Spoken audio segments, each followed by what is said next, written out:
Hi friends, அவள் பெயர் கமலா. கமலா, எல்லாம் ரெடியா? வேன் ரெடியாக இருக்குது, இப்போ கிளம்புனா சரியாக இருக்கும். கேட்டபடி உள்ளே வந்தால் அம்புஜம். அம்மா ரெடிமா, எல்லாம் வேனில் ஏற்றிடலாம். என்ன விசால மாமி, புளியோதரை இன்னைக்கு ரொம்ப நல்லா வந்திருக்க போல இருக்கே. வாசனை வாசல் வரைக்கும் வருது. எப்பவும் போல தான் பண்ணினேன் அம்பு, நீ தான் பெருசாக சொல்கிற. கமலா, யாரெல்லாம் போகிறீங்க? நீ உட்பட 4 பேர் போதும் இல்லையா? போதுமா, நாங்கள் பார்த்துக்கிறோம் என்றாள் கமலா.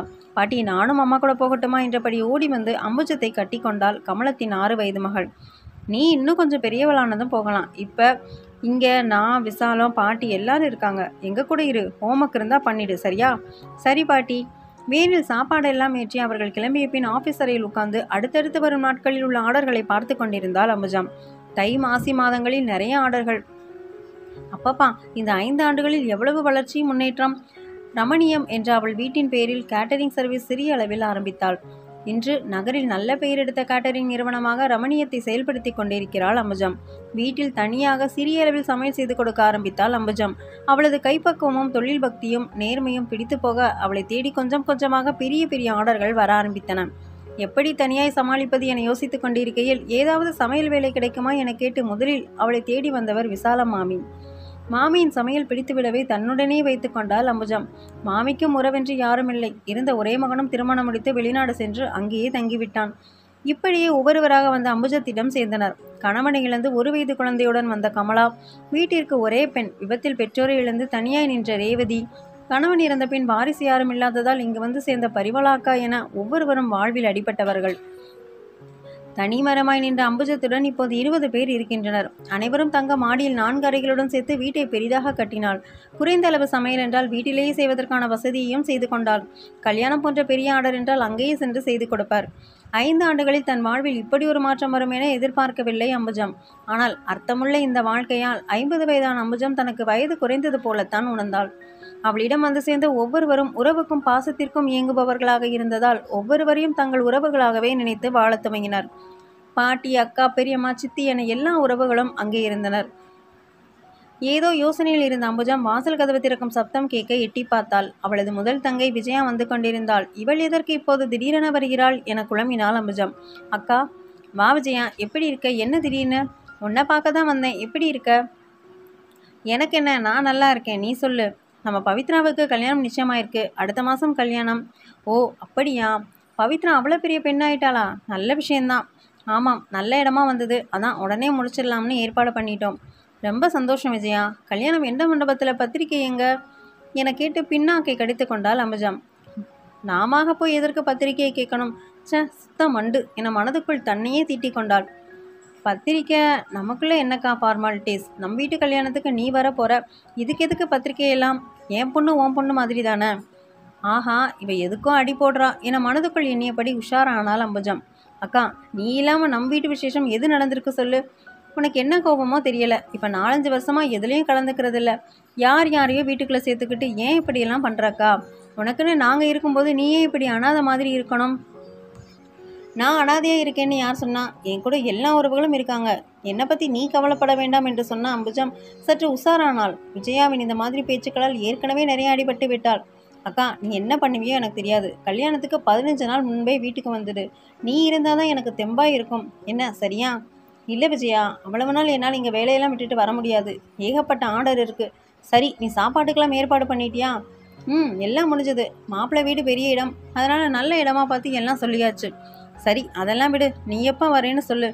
சாரி விஜயா, என்னால் அவ்வளவு நாள் உன் வீட்டில் வந்திருக்க முடியாது. எந்த மண்டபம்னு சொல்லு, கல்யாணத்துக்கு வேணா வர்றேன். நீ கல்யாணத்துக்கு வந்தா என்ன, வரலனா என்ன? நான் கிளம்புறேன் என சொல்லி கோபத்துடன் விடுவிடுவென வெளியேறினாள் விஜயா. பெருமூச்சுடன் நாற்காலியில் சாய்ந்தாள் அம்புஜம். யாரும் மாறவில்லை, இன்னமும் அப்படியே தான் இருக்கின்றனர். தன் வாழ்க்கையில் கடந்து வந்தவைகள் அவளின் நினைவுச் சூழலில் ஒரு முறை வலம் வந்தன. அம்புஜம் வீட்டிற்கு மூத்த பெண். அவளுக்கு அடுத்து விஜயா, பூரணி என 3 பெண்கள். பெரியவள் என்பதால் எப்போதும் அம்புஜத்திடம்தான் எல்லா வேலையும் வாங்குவாள் அம்மா. அம்புஜமும் சலிக்காமல் வீட்டில் எல்லா வேலைகளும் இழுத்து போட்டு செய்வாள். அதுவும் சமையலில் அவளுக்கு ஆர்வம் அதிகம். ஆனால் விஜயாவும் பூரணியும் அம்புஜம் அளவிற்கு சுறுசுறுப்பு கிடையாது. அம்புஜம் பிஎஸ்சி முடித்ததும் வீட்டில் வரன் தேட ஆரம்பித்தனர். உடனேயே நல்ல வரன் கிடைக்க 22 வயதில் ரமணியுடன் அம்புஜத்தின் திருமணம் நடந்தது. ரமணியின் வீட்டிலும் அவனுக்கு 2 தங்கைகள், 1 தம்பி. மாமனார், மாமியார் என பெரிய குடும்பம். அம்புஜம் வருவதற்கு முன்பே பெரிய தங்கைக்கு திருமணம் முடிந்திருந்தது. அடுத்தடுத்து 4 ஆண்டுகளில் அம்புஜத்தின் 2 தங்கைகள் திருமணம், இங்கு ரமணியின் அடுத்த தங்கை மற்றும் தம்பி என அனைவர் திருமணமும் முடிந்தது. எல்லாவற்றிற்கும் சிரமம் பாராமல் பாடுபட்டாள் அம்புஜம். பொறுப்புகள் முடிந்து சிறிது மூச்சு விட்டு தன் வாழ்க்கையை பற்றி நினைக்கலாம் என எண்ணிக்கொண்டிருக்கும் போது தலையில் இடி விழுந்தது. வேலைக்கு போகும்போது 2 வீலரில் சென்று கொண்டிருந்த ரமணி மீது லாரி மோதி பொட்டலமாய் வீடு வந்து சேர்ந்தான். நொறுங்கி விட்டாள் அம்புஜம். 5 ஆண்டு தாம்பத்தியம் நினைவு சின்னம் எதுவும் இல்லாமல் அழிந்தது. மெல்ல மெல்ல தன்னை தேற்றிக் கொண்டாள் அம்புஜம். ரமணியின் தம்பியும் தனியாக வீடு கட்டி சென்றுவிட மகன்களின் பிரிவால் அம்புஜத்தின் மாமனார் மாமியார் ஒருவர் பின் ஒருவராக உயிர் விட்டனர். ரமணியின் சுய சம்பாத்தியத்தில் கட்டிய ரமணியம் வீடும் வங்கியில் சேர்த்து வைத்திருந்த கொஞ்சம் பணமும் தான் அம்புஜத்திற்கு மிஞ்சியது. பிறந்த வீட்டிலும் அப்பா அம்மா இருக்கும் வரை ஏதோ கொஞ்சம் அக்கறை இருந்தது. அப்புறம் அவரவர் வாழ்க்கை என நாட்கள் ஓடின. வீட்டிலேயே டியூஷன் எடுத்தாள் அம்புஜம். அதில் வந்த வருமானமும் வங்கியில் இருந்த சேமிப்பின் வட்டியும் அவள் வாழ்க்கையை ஓட்டத் உதவின. அம்புஜத்தின் உடன் பிறந்தவர்களும் ரமணியின் உடன் பிறந்தவர்களும் அவரவர் வீட்டில் ஏதாவது விசேஷம் என்றால் இவளை வந்து அழைத்துச் செல்வர்.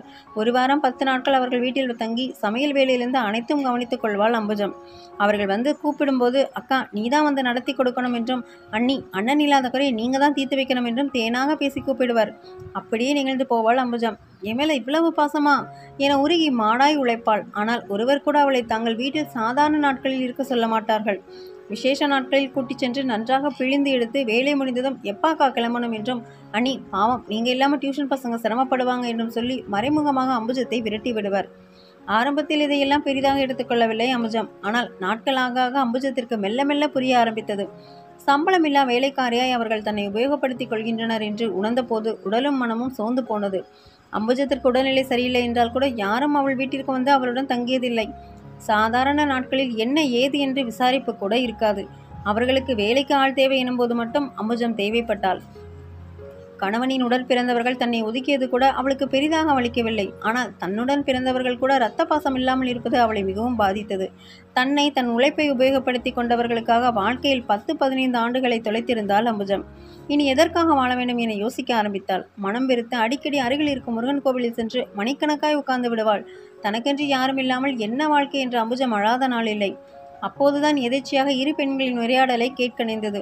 2 பெண்களும் வேலைக்கு செல்பவர்கள்.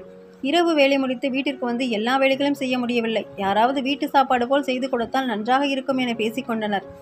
மனம் தளர்ந்த அம்புஜத்திற்கு வாழ்க்கையை அர்த்தமுள்ளதாக மாற்றிக்கொள்ள வழி இருப்பதாக தோன்றியது. மனதில் புது தெம்புடன் நிமிர்ந்தவள் இன்று ரமணியம் அம்புஜம் என்றால் தெரியாதவர்களே இல்லை எனும் அளவுக்கு வளர்ந்திருக்கிறாள். உறவென்றும் பாசமென்றும் ஏமாந்தவள் இன்று நம்பிக்கையுடன் வாழ்வை நடத்தி கொண்டிருக்கிறாள். அன்னபூரணியாய் அவளின் கைப்பக்குவத்தில் வயிறார சாப்பிட்டவர்களின் மனம் நிறைந்த வாழ்த்துக்களை பெற்று மகிழ்ந்து கொண்டிருக்கிறாள்.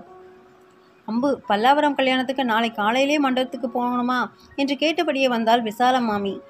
அந்த குரலால் சட்டென பழைய நினைவுகளில் இருந்து மீண்ட அம்புஜம் ரமணியம் அம்புஜமாக சுறுசுறுப்பானாள்.